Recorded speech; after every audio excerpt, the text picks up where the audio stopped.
makinig eh. Biro lang. Pero, alam niyo po, hindi ko po talaga alam ang sasabihin ko dahil ilang araw na po kung walang tulog. Ilan dito ang walang tulog?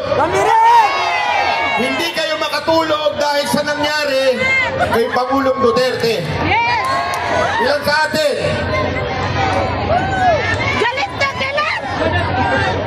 Alam nyo, mga kababayan, sinabihan po tayo dito na wag po tayo magsasalita ng hindi maganda dahil baka may mga nakapaligid na mga pulis na handang dakpin ang lalaban.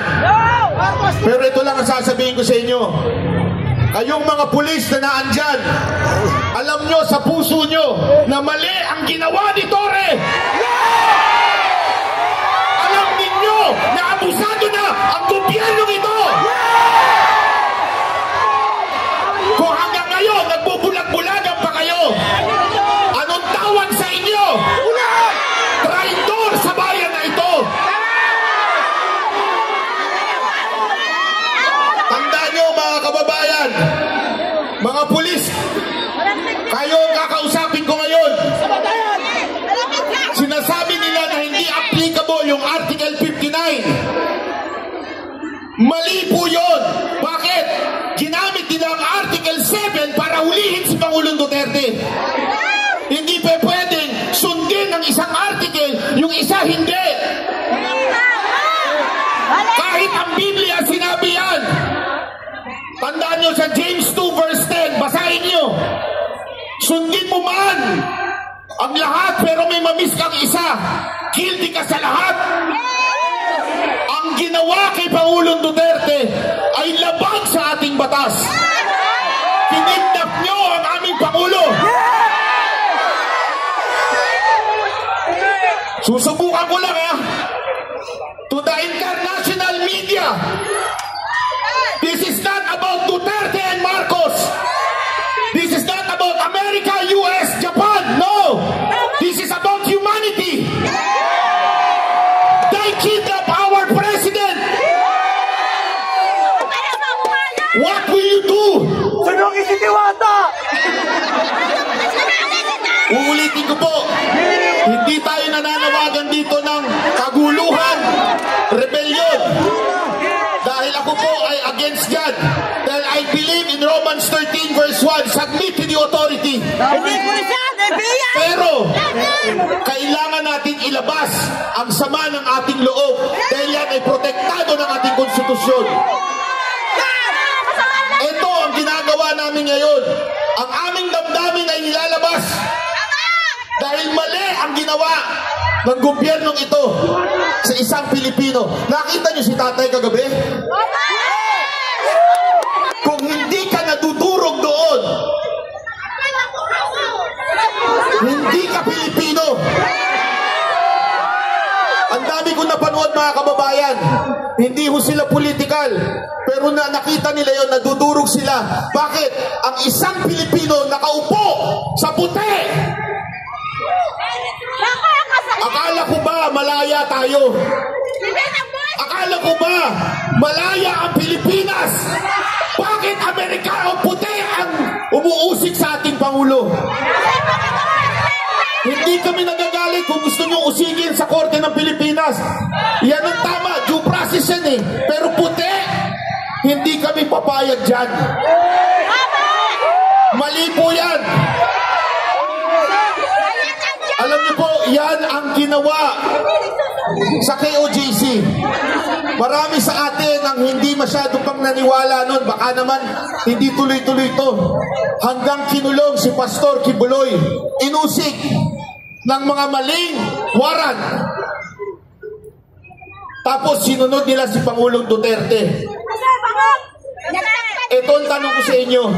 Kayo mga Pilipinong tulog pa, kailan kayo gigising pag may mangyari na kay Pangulong Duterte?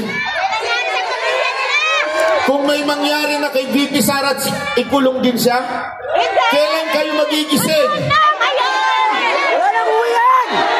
Kaya mga kababayan, nananawagan po ko sa inyo, imulat natin ang mata ng mga kababayan natin. Dahil ako naniniwala sa iba't ibang parte ng probinsya, nagising na po sila. Kaya mga kababayan, ngayong araw to, meron lang ako isang tatawagin. Itong tao na to, noong pasasalamat sa Luneta, ay binu. Bakit? Nakinig siya kay Pangulong Duterte na wag iboto ang bangag. Alam niyo po, bago mag-eleksyon ng 2022, 3 beses po ako pinatawag ni Pangulong Duterte at nag-uusap, nagkikwentuhan. At tinanong ko sa kanya kung sino ba talaga ang gusto niyang maging susunod na Pangulo. Paulit-ulit niya sinasabi, ayaw niya kay Marcos. Ayaw niya. Pero alam ko na mabigat ang laban. Bakit? Naandun yung anak niya. Alam ko maraming magagalit sa amin pag hindi kami nag-Marcos. Dahil kami po ay nasa community din. Ilang beses po kami nakapunta sa bahay niya. Pero nakinig po kami kay Pangulong Duterte. Kaya ang sakit sa puso namin na isang Pangulo na maayos mag-isip, gusto lang kapakanan sa bayan, ay kukulong nila. At ito po ang isa sa mga binu nung panahon ni Pangulong Duterte. Tawagin ko po si Konsehal Mocha Usod.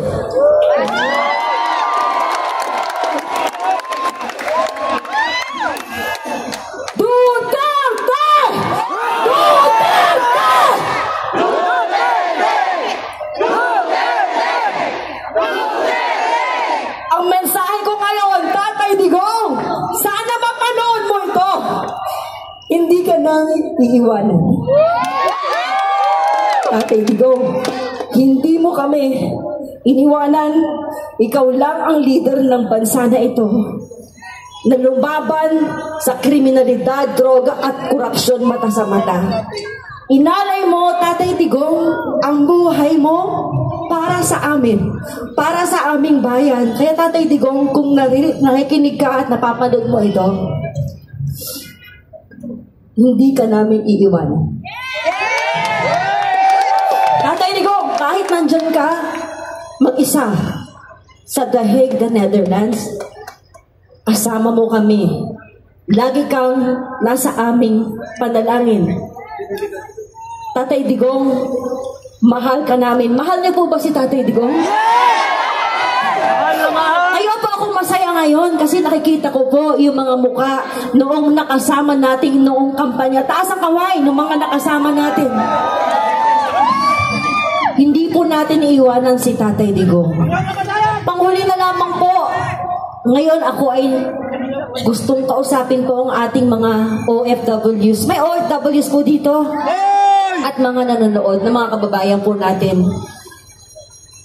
Kung kayo ay naniniwala na may ginawang mabuti si Tatay Digong sa ating bansa, kung kayo ay naniniwala na nawala ang droga, bumagsak ang krimen, at naging mas mapayapa ang ating mga kalsada, naging mas maganda ang takbo ng Pilipinas, ngayon ang panahon para magsalita kayo. Ngayon ang panahon na umaksyon po tayo. Hindi ko po sinasabi na magrebelde tayo. Kahit isang tao lang ang pumunta rito, pupunta ako. Ganon din po ba kayo? Iparamdam po natin kay Tatay Digong ang ating pagmamahal at hindi po natin siya iiwanan. Ayun lamang po, maraming salamat po. Iisa lang ang kulang talaga dito eh. Sino? Si Tatay Digong. Kaya, bring back Tatay Digong! Bring PRRD home! Diyos na po ang bahala. Sabi sa Biblia, hindi mo ba? Vengeance is the Lord's. Maraming salamat po. Mabuhay ang Pilipinas!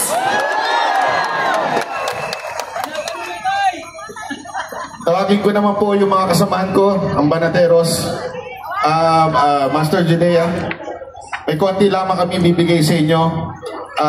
Boss Dada,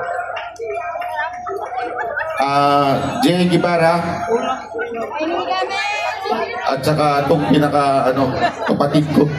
Mas matanda ito si Coach Oli. Ayan, gusto lamang namin kayong bigyan bigyan niya sila ng mga sombrero.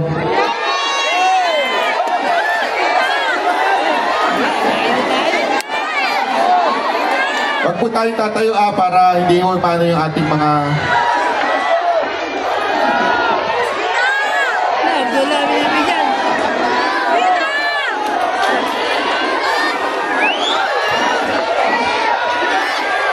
sa likod.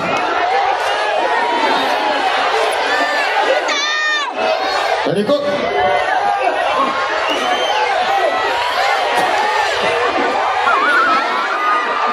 Wag po tayo ano. Okay na po. Ulit, maraming salamat po sa inyong pagkatin. Pero iwan ko lamang po kayo ng isang bagay na sana ho, kahit ang mga nasa gobyerno ay natutulog pa, lagi nating tatandaan, meron tayong Diyos na hindi natutulog. Tandaan ulit natin ang dalawang bagay na paulit-ulit ko sinasabi, puso at panalangin. Pwede ho ba ipanalangin natin gabi-gabi si Pangulong Duterte? Kahit sandali lang po, sabihin lang natin sa Panginoon, Lord, samahan mo po, bigyan mo ng lakas ang ating Pangulong Duterte. Ipanalangin natin, okay po ba yun? Kasunduan to ha? Hindi kasunduan 20 pesos ba kada bigas ha? Totoong kasunduan to. Okay, ipanalangin natin si Pangulong Duterte. Maraming salamat po. Ako po si Banat Bay.